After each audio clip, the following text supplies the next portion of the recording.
What's up mga partas? O, nagtataka ba kayo kung bakit meron tayong ganitong pa-video? Tara, story time tayo habang ginagawa ko itong mga pa-order namin noong isang araw. Yes mga partas, tama nga kayo nang narinig. Ito nga ay mga pa-order namin at kami nga mismo ni Daddy Mike ang gumagawa. Oh, diba? Nag-change career na nga talaga kami mga parites at wag na nga kayo magtataka sa mga susunod na araw kung hindi na parites ang tawag namin sa inyo, kung hindi mga parcakes.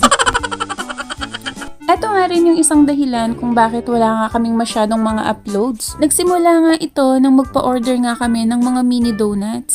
O diba, mini donuts lang umabot tayo sa cakes. Grabe din kasi yung naging blessing sa amin ng mini donuts dahil mula nung nagpa-order kami hanggang ngayon halos araw-araw ay may mga pa-orders. Kaya siguro bumukas din talaga yung puso ko sa pagbe-bake at inaral ko talaga to. Di pa nga kami ganun ka-eksperto sa pagkikake pero sinisigurado ko na itong mga pa-order namin ay masarap at quality talaga. At natapos ko na nga itong unang cake natin na Minecraft theme. At ito na yung final look ng ating cake. Oh, diba? Isang cake, dalawang number cake, isang bento cake, at dalawang number donut nga yung pa-order namin nung araw na yan.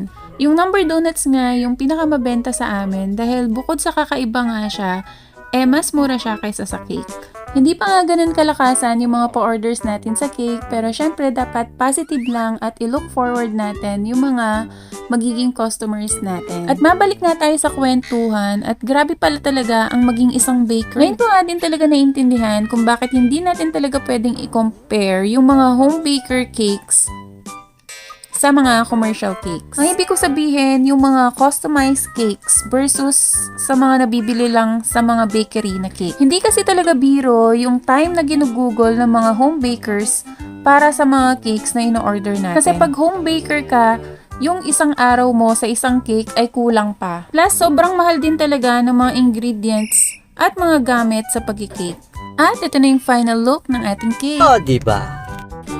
Isang tao lang pala yung umorder ng dalawang Minecraft theme cake na to, pero magkaiba yung celebrant. Kaya thank you so much po ma'am sa pag-order. At itong isang number cake naman na i-order sa amin na aming neighborhood na si Sis Leia. At eto din talaga yung nakakakilig kapag yung umorder sa'yo na kakilala mo ay sobra-sobra yung tiwala sa'yo. Yung tipong o-order lang sila tapos ikaw na yung bahala sa design. Talaga namang nakaka-pressure, di ba?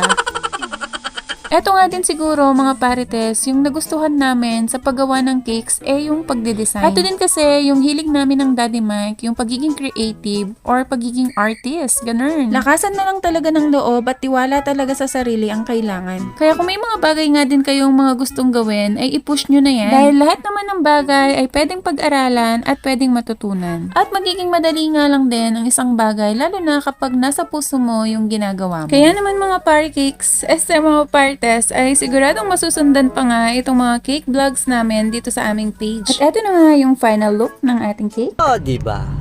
At sa susunod na vlog naman, ipapakita ko naman sa inyo yung paggawa ko nitong aming bestseller na mini donuts. And please support na rin itong aming munting business page. Thanks for watching!